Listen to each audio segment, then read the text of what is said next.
Juste quelques mots pour vous dire ce jour merveilleux où j'ai rencontré Jésus, un jour extraordinaire, un jour qui a bouleversé ma vie. C'était le 31 juillet 1974 où réellement j'ai donné mon cœur à Jésus-Christ.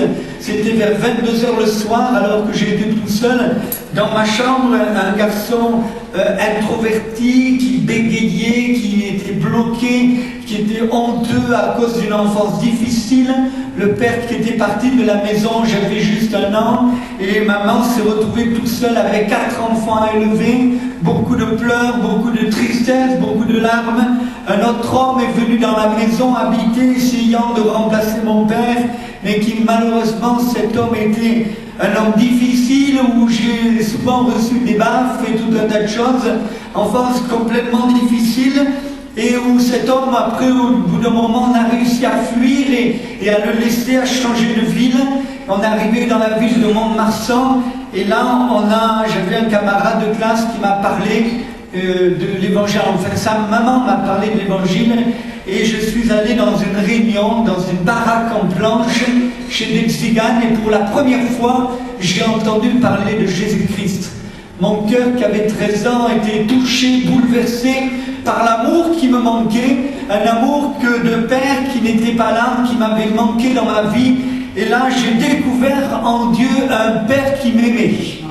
Et cet amour qui était tellement manquant dans ma vie est venu combler mon cœur. Mais je n'avais que 12, 13 ans, 14 ans, et l'âge très difficile, voilà, et arrivé 15, 16 ans, 17, 18 ans, et 17 ans, et j'étais pris entre les deux. Je savais que c'était la vérité, mais je n'avais pas fait une expérience personnelle avec Jésus-Christ, je ne l'avais jamais rencontré personnellement.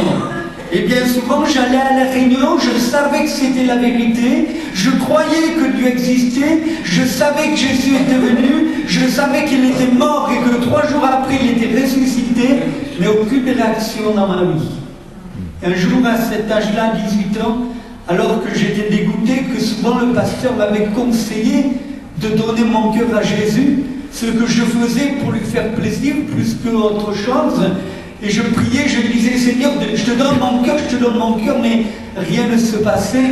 Mais ce jour-là, ce soir-là, alors que maman m'avait donné un livre qui me parlait que ce n'était pas parce que ma mère était sauvée que moi j'étais sauvé, ce n'était pas parce que j'allais à une église que j'ai été sauvé, mais qu'il fallait me faire une rencontre personnelle avec Dieu. Et c'est ce que j'ai fait ce soir-là, réellement. Alors que j'ai dit, Seigneur, si je ne t'aime pas, j'ai pas envie de toi, je ne te connais pas, mais si réellement tu existes, je te prie de venir changer ma vie et de bouleverser ma vie. Et ce jour-là, ce soir-là, il s'est passé quelque chose. Je ne peux pas vous le définir exactement, mais je sais une chose, c'est que Jésus est rentré dans ma vie. Et je me suis endormi tout simplement. Et le lendemain, ma vie a été révolutionnée. Amen. Je bégayais plus, j'étais complètement guéri. J'ai commencé à courir dans les rues et j'allais dans les cafés, partout j'allais, dans les cafétérias, dans les cafés, dans les bars, là où j'allais avant dans le monde, j'y allais avec la Bible et je témoignais que Jésus-Christ était le seul qui pouvait transformer une vie, que son nom soit béni. Ça fait des années et cette maladie dure toujours.